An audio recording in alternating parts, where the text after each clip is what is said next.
अस्सलाम वालेकुम, नमस्कार। मैं हूं आपके साथ नसीम खान। इस वक्त आप मेरे साथ मेरी बात मीडिया न्यूज़ नेटवर्क देख रहे हैं। दोस्तों, इस वक्त मेरी मौजूदगी है फिरोजपुर झिरका विधानसभा क्षेत्र के गांव बसई मेव में, और बसई मेव से हमारे साथ वर्तमान में जो हमारे वक्ता हैं, ये हमारे साथ जुड़े हैं पवन कुमार प्रजापति जी, जिनको हाल ही में बीजेपी द्वारा एक जिम्मेदारी दी गई मंडल अध्यक्ष के रूप में। अभी ये हमारे साथ बैठे हुए हैं। जिम्मेदारी को भी हम संभालने का प्रयास करेंगे। आखिरकार इनको जो जिम्मेदारी बीजेपी द्वारा दी गई है, ये किस तरीके से अपना आपको देखते हैं और किस तरीके से आप बीजेपी पार्टी का शुक्रिया अदा करना चाहेंगे, क्योंकि मंडल अध्यक्ष की जो जिम्मेदारी दी जाती है, ये अपना आप में बहुत बड़ी जिम्मेदारी है। फिर बातचीत करेंगे। हमारे साथ पवन कुमार प्रजापति जी हैं, जो कि बसई मेव के एक ऐसे कार्यकर्ता हैं बीजेपी के, जिन्होंने अपना तन मन धन लगातार जो है बीजेपी को अपने त्याग कर रहे हैं। बातचीत करेंगे। सर, सबसे पहले आपका बहुत बहुत स्वागत है। सर, पहले तो मैं अपना क्या नाम है हम आपके चैनल को मतलब धन्यवाद करना चाहता हूँ। बिल्कुल सर, शुक्रिया सर। सर, आप बीजेपी पार्टी से लगभग कितने दिनों से जुड़े हुए हैं, अगर बात की जाए? मैं बीजेपी पार्टी से 15 साल जुड़े हो गए। 15 साल से आप बीजेपी पार्टी के लिए काम कर रहे हैं जी। अभी आपको जो जिला अध्यक्ष, माफ कीजिए, मंडल अध्यक्ष आपको बनाया गया है, कैसे इस जिम्मेदारी को देखते हैं सर? भारतीय जनता पार्टी में और हमारे संगठन में एक नियम है। बिल्कुल। जो कार्यकर्ता मेहनत करता है, बिल्कुल, भाजपा पार्टी और संगठन उस कार्यकर्ता के काम को देखती है। बिल्कुल। और आगे बढ़ाती है। बिल्कुल। सर, कौन से मंडल से आपको बनाया गया अध्यक्ष? मुझको दोहा मंडल विधानसभा फिरोजपुर झिरका से बनाया। अच्छा, दोहा मंडल से आपको बनाया गया है। आपको एक इतनी बड़ी जिम्मेदारी मिली है, कैसे आश्वासन देते हैं आवाम को और भाजपा पार्टी के जो अदर कार्यकर्ता हैं? अगर आपको ये जिम्मेदारी दी है तो किस तरीके से आश्वासन देते हैं कि मैं बखूबी काम करूंगा जिम्मेदारी को देखते हुए? सबसे पहले तो मैं जो हमारे संगठन के कार्यकर्ता हैं, मेरे टीम के कार्यकर्ता हैं, बिल्कुल, उनका काम सबसे पहले होगा। बिल्कुल। और जो जनता के कार्य हैं उनके कार्य को मैं सबसे पहले कराने की कोशिश करूँगा, पूर्ण करूँगा। सर, हमारे वर्तमान के सीएम हैं नायब सिंह सैनी जी, और हमारे वर्तमान के प्रधानमंत्री माननीय नरेंद्र सिंह मोदी जी, किस तरीके से उनका आभार व्यक्त करना चाहेंगे आप? मैं अपने माननीय प्रधानमंत्री श्री नरेंद्र मोदी जी का धन्यवाद करना चाहता हूँ जी। और अपने सीएम नायब सिंह सैनी जी का धन्यवाद करना चाहता हूँ। बिल्कुल, जिन्होंने जिम्मेदारी आपको दी है।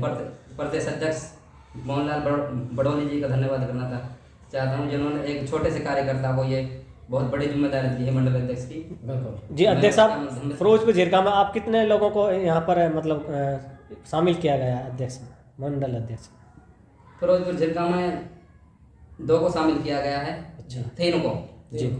एक तो अपने निशा सैनी जी हैं, एक नगीना से चेतराम सैनी जी, और एक मेरे को शामिल किया गया है। बिल्कुल। और जो बाकी बचे मंडल हैं उनको भी जल्द पूर्ण कर लिया जाएगा। यानी फिलहाल इन 3 ही मंडलों के लिए नियुक्त किए गए हैं, लेकिन अभी जो बाकी के मंडल हैं इनके लिए सूची जारी होनी बाकी है सर। जी। सर, आपको एक इतनी बड़ी जिम्मेदारी मिली है, मैं फिर से सवाल दोहराना चाहूँगा। और एक इस जिम्मेदारी के लिए बहुत सारे लोग मेहनत करते हैं और भी कार्यकर्ता हैं जिनको लगातार 30 साल में 20 साल हो रहे हैं, आपको 15 साल हो गए हैं। 15 साल में आपने इतना दिल जीता है लोगों का कि आपको ये जिम्मेदारी मिली, और इस जिम्मेदारी को अगर आपने संभाले रखा तो इससे बड़ी जिम्मेदारी भी बीजेपी पार्टी आपको देगी। तो किस तरीके से आपने मेहनत की, कितनी लगन से आपने बीजेपी के लिए काम किया था?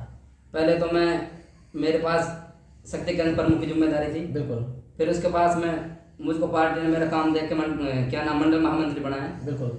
उसके बाद मुझको मेरा काम देखा पार्टी ने, फिर मुझको विस्तारक भेजा गया, लोकसभा विस्तारक। उसके बाद में विधानसभा विस्तारक मुझको लगाया गया पार्टी ने। बिल्कुल। और मैंने अपने तन मन धन से काम करा। बिल्कुल। और पार्टी को आगे बढ़ाया। बिल्कुल। जहाँ भी मेरी ड्यूटी लगी वहाँ पर मैंने पार्टी को जिताने का काम किया। सर, हाल ही में लोकसभा चुनाव हुए हमारे यहाँ से, जो हाल ही के जो दोबारा से चुने गए जो हमारे यहाँ से जो लोकसभा के सांसद थे राव इंद्रजीत जी, उन्होंने किस तरीके से आपको कोऑपरेट किया, या फिर आपने उनके चुनाव को किस तरीके से कैसे मेहनत की सर आपने?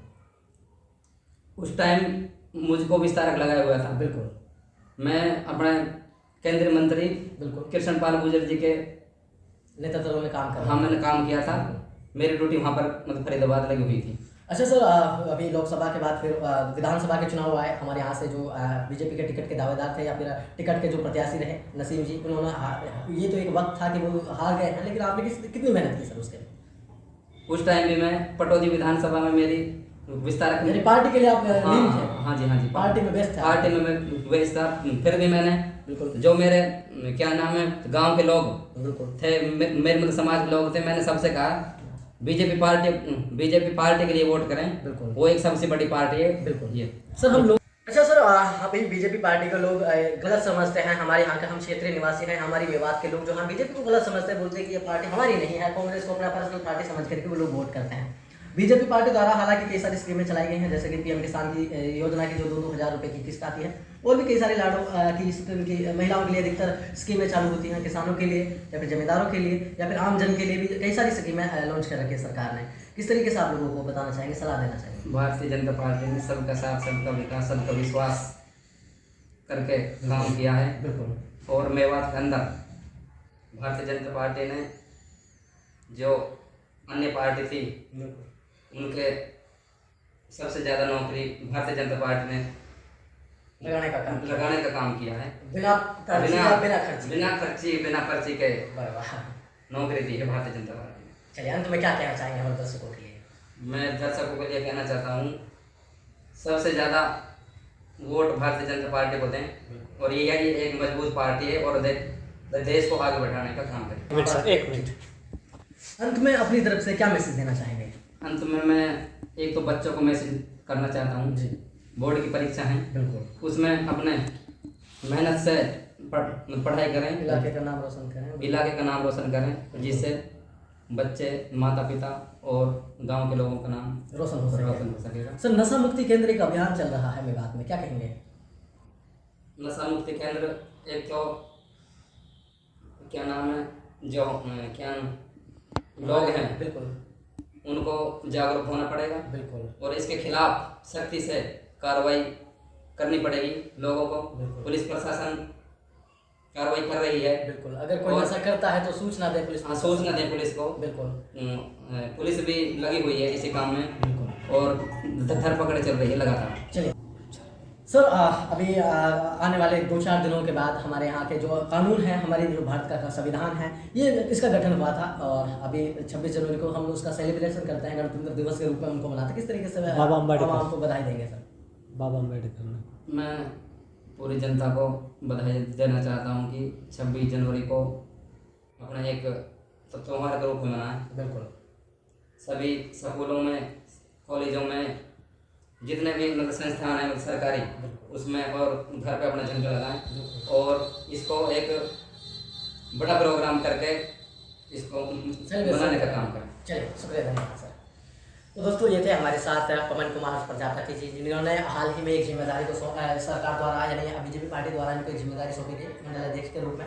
जिन्होंने कहा कि मैं 15 साल से लगातार इस पार्टी के लिए काम कर रहा हूँ, चुनाव में भी मैं कई तरीके से अपनी जिम्मेदारी को बखूबी मैंने निभाया, महामंत्री के रूप में भी इन्होंने काम किया और कई सारे इन्होंने मेहनत के बावजूद पार्टी को जिताने का भी काम किया है। और इनकी लगन और मेहनत को देखने के बावजूद ही हमारे जो माननीय वर्तमान के सीएम हैं नायब सिंह सैनी जी, उन्होंने इसको मंडल अध्यक्ष के रूप में नियुक्त किया है। इन्होंने कहा कि मैं अपनी जिस जिम्मेदारी जो मुझे दी गई है इसको बखूबी निभाऊंगा, लोगों के अच्छे बुरे कामों में उनका साथ भी दूंगा। फिर देखना ये होगा क्या इस जिम्मेदारी को हमारे जो पवन जी हैं ये बखूबी निभा पाते हैं, ये वक्त करेगा। वक्त के लिए इस चैनल को सब्सक्राइब कर लीजिए। धन्यवाद।